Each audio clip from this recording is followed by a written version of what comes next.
بڑے دکھے ہوئے درد کے ساتھ میں میری باجی صاحب سے گزارش ہے، حضور آپ سے یہ امید تو نہ تھی، آپ کے تو رسول اللہ کے ساتھ دو رشتے تھے، ہم گنہگاروں کا کلمہ کا رشتہ ہے، سب سے مضبوط رشتہ ہے، لیکن آپ تو رسول اللہ کی آل تھے، آپ تو رسول اللہ کی نسل سے ہیں،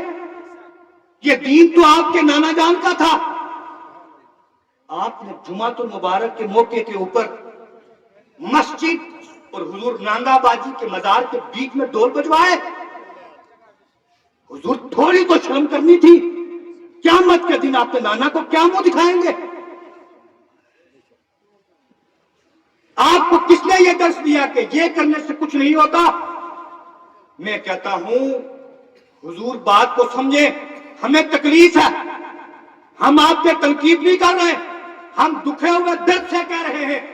کہ آج سوشل میڈیا کے اوپر ہر ایرا گہرا نتو خیرا آپ کے منہ پہ تھوک رہا ہے، آپ آل رسول ہو، ہمیں برداشت نہیں ہے، ہم نبی کے دین کے وارث ہیں،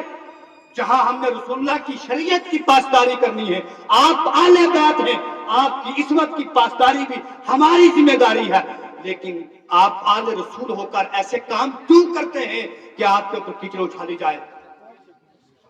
ہم دکھے ہوئے درد کے ساتھ یہ بات کہتے ہیں، ہم کتنا لوگوں کے سامنے ہاتھ رکھیں گے کہ یہ رسول اللہ کی آل ہے؟ الفاظ اونچے نہ کرو، اس لیے کہ ان کے کومنٹس جتنے سخت ہیں اس سے زیادہ آپ کے بیٹے کی اور آپ کے بھائی کی شادی کے پتاخے ہیں، آپ کے کومنٹس جتنے ان کے سخت جملے ہیں آپ کے بارے میں اس سے کہیں زیادہ سخت آپ کے ہاں ہونے والی بے حیائی اور بے روی ہے، کس کو روکا جائے؟ میں کہتا ہوں باجی صاحب آپ کا قصور نہیں ہے، قصور یہ ہے کہ جس طرح اکبر نے دین اکبری قائم کیا، اس کے دائیں طرف 13 وقت کے عظیم عالم بیٹھے تھے، اور ان میں ایک عالم ایسا بھی بیٹھا تھا جو بغیر نقطے کے پوری تفسیر لکھ چکا تھا، چھوٹا بڑا مسئلہ نہیں۔ میری آپ سے گزارش ہے حضور آپ کے دامن میں جو مولوی ہیں جو آپ کو شریعت کے خلاف باتیں سکھاتے ہیں، میرا اعلان ہے ان غداروں کو اپنے آستین سے باہر کر دیں، جو رسول اللہ کے سچے پیروکار ہیں ان کو اپنے قریب بلا لیں، اور الحمدللہ عز و جل آپ نانگا بانچی صاحب کی اولاد ہیں، ہم آپ کی عزت بھی کرنا جانتے ہیں، آپ کی عظمت بھی جانتے ہیں، انشاءاللہ عز و جل جب آپ شریعت کے اصولوں کے مطابق چلیں گے انشاءاللہ آپ کا کھویا ہوا وقار پھر واپس آئے گا، لیکن پلٹنے کی کوشش کریں۔ صبح کا بھولا ہوا باجی صاحب شام کو واپس گھر آ جائے، ہماری زبان میں کہتے ہیں اس کو پوڑیا جا کوئی نہیں آخدا، واپس آ جاؤ،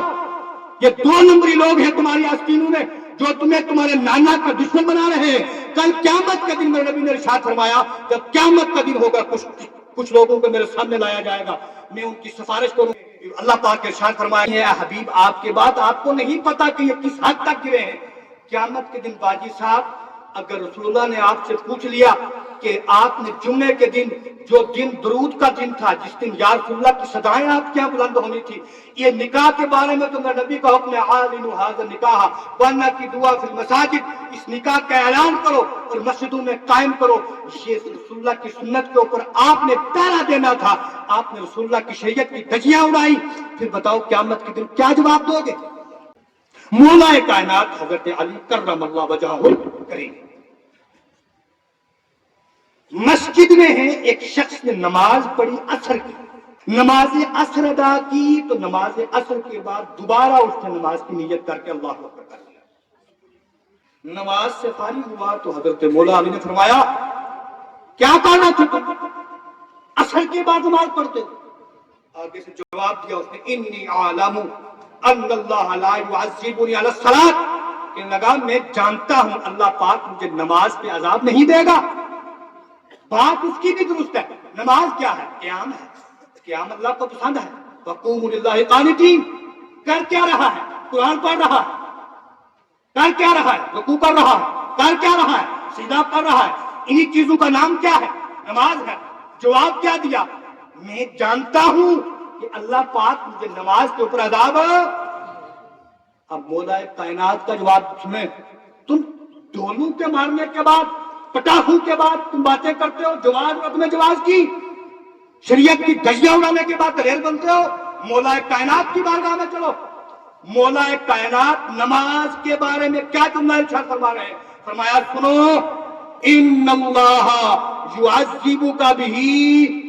علی مخالفت الرسول، فرمایا بے شک تجھے اللہ اس نماز کی وجہ سے عذاب دے گا، فرمایا رسول اللہ کی مخالفت کرنے کی وجہ سے اللہ پاک تمہیں اس نماز کے اوپر عذاب عطا فرمائے۔